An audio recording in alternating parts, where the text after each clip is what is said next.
Para penggemar sepak bola di Malaysia dan Vietnam ramai membicarakan peluang tim nasional U17 Malaysia untuk lolos ke Piala Asia U17 2026.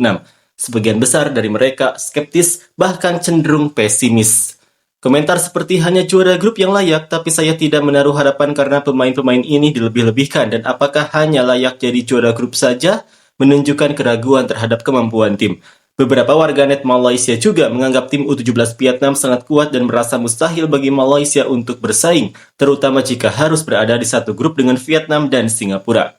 Di sisi lain, warganet Vietnam memberikan tanggapan beragam. Ada yang meremehkan tim Malaysia dengan mengatakan tim Malaysia ini tidak akan kuat jika tidak menggunakan pemain naturalisasi dan membandingkan pencapaian mereka dengan Indonesia. Namun ada juga yang mengingatkan untuk tidak lengah. Anda tidak bisa meremehkannya, sekarang mereka sedang latihan di Eropa. U17 mereka pernah mengalahkan U17 Indonesia 5-1. Ada juga komentar yang menyentil Indonesia dengan pernyataan seperti apakah cukup umur untuk bersaing dengan Indonesia?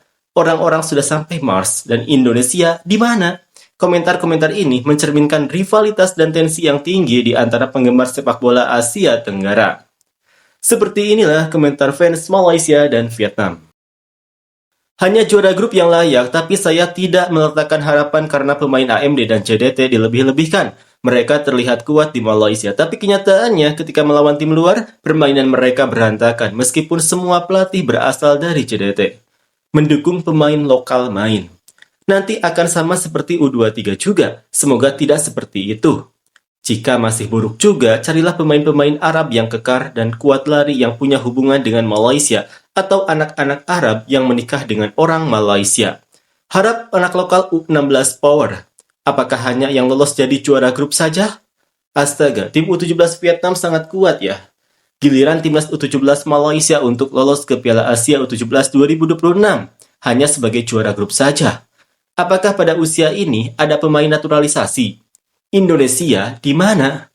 Indonesia, 8 tim teratas yang lolos ke perempat final otomatis akan masuk ke putaran final Piala Asia tanpa harus melalui babak kualifikasi. Apakah ada umur untuk bersaing dengan Indonesia? Orang-orang sudah sampai Mars. Sebenarnya mereka Indonesia lolos karena berada di grup yang mudah. Jika mereka berhadapan langsung, hasilnya belum tentu. Saya pikir levelnya tidak terlalu berbeda. Mereka lebih kuat di tim nasional senior karena memiliki banyak pemain diaspora.